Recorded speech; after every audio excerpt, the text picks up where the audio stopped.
Look at the top bar up here. You're going to make sure that this gray bar, this is your workspace here, so you're going to drag that across here. That lets us know how long our project is here on the top.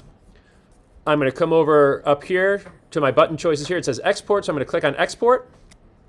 I'm going to see my video here. I can see it in its entirety to make sure that the whole thing is showing up here. And I have that little bit of black on the end, the front and the back, because I don't want my video to just start. Remember, that's bad. You don't want your video to just like jump in. You want it to ease in, right? Because again, you are in control, right? That was one of our commandments. So then up here in file name, I'm going to name my file. I'm going to call this one,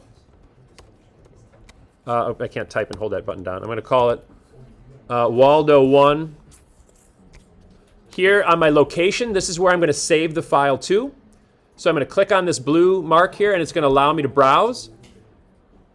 For now, I'm going to say desktop, because that's where I'm going to land it so that I can find it later pretty easily. Video format here, MP4 is fine. You can leave that just as it is. So I'm going to say save. So that's where it's going to save. You can leave this default. It should be you're matching your source, but you can, again, that should be default.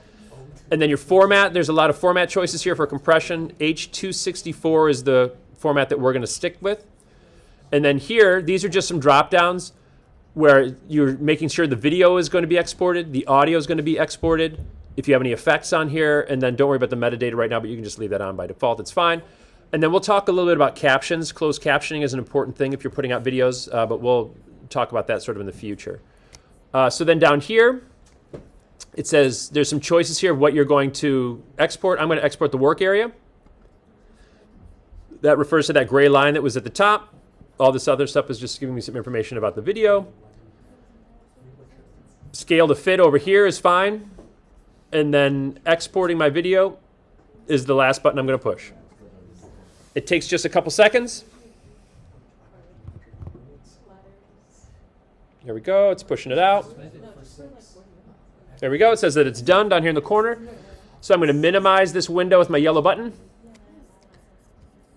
I am going to find my video here, Waldo1. I'm going to preview it.